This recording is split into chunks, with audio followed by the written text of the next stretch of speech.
നിങ്ങളൊരു sales person ആണെങ്കിൽ അല്ലെങ്കിൽ സെയിൽസിലേക്ക് വരുവാൻ ആഗ്രഹിക്കുന്നുണ്ടെങ്കിൽ, അതിനെ ഇഷ്ടപ്പെടുന്ന വ്യക്തിയാണെങ്കിൽ, ഇനി പറയാൻ പോകുന്ന 4 കാര്യങ്ങൾ വളരെ പ്രധാനപ്പെട്ടതാണ്. വളരെ ക്വിക്കായിട്ട് ഒരു തീരുമാനമെടുക്കുവാനുള്ള കപ്പാസിറ്റി, അത് ഇൻഡിപെൻഡന്റ് ആയിട്ട് തീരുമാനമെടുക്കാനുള്ള കപ്പാസിറ്റി അത് നിങ്ങൾക്കുണ്ടായിരിക്കണം. എന്തുകൊണ്ടാണ് ഇത് ഞാൻ പറയുന്നതെന്ന് ചോദിച്ചു കഴിഞ്ഞാൽ, നമ്മളൊരു സെയിൽസിന്റെ കോഴ്സ് പഠിച്ചു, അതല്ലെങ്കിൽ ആരെങ്കിലുമൊക്കെ നമുക്ക് ക്ലാസ് എടുത്തു തന്നു, അതിൽ പറഞ്ഞിരിക്കുന്ന കാര്യങ്ങളൊക്കെയാണ് നമ്മുടെ മനസ്സിലിരിക്കുന്നത്. അത് തിയറിറ്റിക്കലായിട്ട് പറഞ്ഞ കാര്യങ്ങൾ പ്രാക്ടിക്കലായിട്ട് കൃത്യമായിട്ട് ഇംപ്ലിമെന്റ് ചെയ്യാൻ പറ്റണമെന്ന് നിർബന്ധമൊന്നുമില്ല. അങ്ങനെയുള്ള ഒരു സാഹചര്യത്തിൽ ഇൻഡിപെൻഡന്റ് ആയിട്ട് തീരുമാനമെടുത്തിട്ട് ഇതാണ് ഈ ഒരു ക്ലയന്റിന് ആവശ്യമുള്ളത് എന്നുള്ള രീതിയിൽ കാര്യങ്ങൾ വിവേചിച്ചറിഞ്ഞ് ചെയ്യുവാനുള്ള ഒരു കപ്പാസിറ്റി നമുക്ക് നിർബന്ധമായിട്ട് ഉണ്ടാവണം. ഇൻഡിപെൻഡന്റ് ആയിട്ട് തീരുമാനമെടുക്കുവാനുള്ള കപ്പാസിറ്റി. രണ്ടാമത്തേത് വളരെ ഇമ്പോർട്ടന്റ് ആണ്, അത് കോമൺ സെൻസിന്റെ ഉപയോഗമാണ്.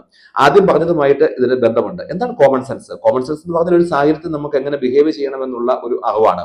അത് ശരിക്കും പറഞ്ഞു കഴിഞ്ഞാൽ എക്സ്പീരിയൻസിലൂടെ നമുക്ക് കിട്ടുന്നതാണ്, ധാരാളം വായനയിലൂടെ നമുക്ക് കിട്ടുന്നതാണ്, അങ്ങനെ വ്യത്യസ്ത കാര്യങ്ങളിലൂടെ നമുക്ക് കിട്ടുന്നതാണ് ഈ കോമൺ സെൻസ് എന്ന് പറയുന്നത്.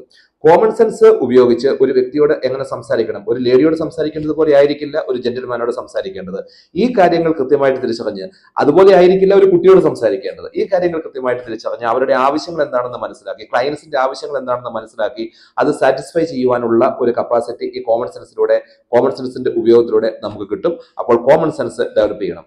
മൂന്നാമത്തെ ഒരു കാര്യം എന്ന് പറയുന്നത് പ്രോബ്ലം സോൾവിംഗ് സ്കില്ലാണ്. നമ്മൾ എല്ലാവരും ധാരാളമായിട്ടുള്ള പ്രോബ്ലംസ് എല്ലാ ദിവസവും ഫേസ് ചെയ്യാറുണ്ട്. പ്രോബ്ലംസ് നമ്മുടെ മുമ്പിലുണ്ടെങ്കിൽ നമ്മൾ എപ്പോഴും സൊല്യൂഷൻസ് ഫോക്കസ്ഡ് ആയിരിക്കണം. എന്ന് പറഞ്ഞു കഴിഞ്ഞാൽ നമ്മുടെ ക്ലയന്റിന് ഏതെങ്കിലും തരത്തിലുള്ള ഒരു പ്രശ്നമുണ്ടെങ്കിൽ ആ പ്രശ്നത്തെ സോൾവ് ചെയ്യാനുള്ള ഒരു സൊല്യൂഷൻ നമുക്ക് കണ്ടെത്തി കൊടുക്കാൻ സാധിക്കണം. അവിടെയാണ് നമ്മുടെ വിജയം എന്ന് പറയുന്നത്. ഒരു സെയിൽസ് പേഴ്സണ് അവനൊരു സൊല്യൂഷൻ സെല്ലിംഗ് പേഴ്സൺ ആയിരിക്കണം. ആ ഒരു കപ്പാസിറ്റി നമ്മൾ നേടിയെടുക്കണം. ഏറ്റവും അവസാനത്തെ കാര്യം എന്ന് പറയുന്നത് നമ്മൾ ഡീൽ ചെയ്യുന്ന മനുഷ്യന്മാരോടാണ്. അതുകൊണ്ട് സൈക്കോളജി നിർബന്ധമായിട്ട് നമ്മൾ പഠിച്ചിരിക്കണം. നമുക്ക് ധാരാളമായിട്ടുള്ള മെഷീൻ ലേണിംഗിന്റെ ഒക്കെ കാലഘട്ടമാണ്. എന്തൊക്കെ സംഭവിച്ചെന്ന് പറഞ്ഞാലും നമ്മുടെ മുമ്പിൽ സാധനം വാങ്ങാൻ വരുന്നത് സാധാരണ രീതിയിലെ മനുഷ്യന്മാർ തന്നെയാണ്, കൂടുതലും വരുന്ന മനുഷ്യന്മാർ തന്നെയാണ്. ഈ മനുഷ്യന്മാർക്ക് അവർക്ക് ബോഡിയുമുണ്ട്, മനസ്സുമുണ്ട്. ഈ മനസ്സ്, ബോഡി, ഇതിന്റെ ഒരു സിങ്കണൈസേഷൻ ആണ് ഒരു ഹ്യൂമൻ ബീയിങ് എന്ന് പറയുന്നത്. അപ്പോൾ ഈ മനസ്സിനെ മനസ്സിലാക്കി കഴിഞ്ഞാൽ അത് വളരെ കൂടുതലായിട്ട് നമ്മുടെ സെയിൽസിനെ മെച്ചപ്പെടുത്താൻ സാധിക്കും.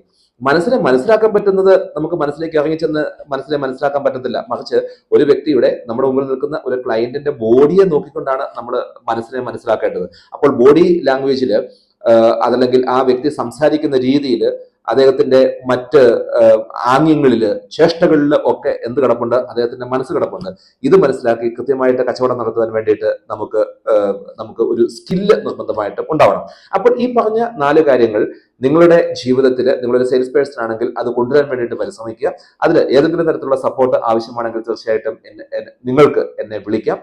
വീണ്ടും ഇതുപോലുള്ള വീഡിയോസ് കാണുന്നതിന് വേണ്ടിയിട്ട് ഈ ചാനൽ സബ്സ്ക്രൈബ് ചെയ്യുക. നിങ്ങളുടെ സുഹൃത്തുക്കൾക്കും അതോടൊപ്പം തന്നെ പ്രൊഫഷണലി സെയിൽസ് ഒക്കെ പ്രാക്ടീസ് ചെയ്യുന്ന വ്യക്തികൾക്ക് ഇത് ഷെയർ ചെയ്ത് കൊടുക്കുക, ലൈക്ക് ചെയ്യുക. താങ്ക്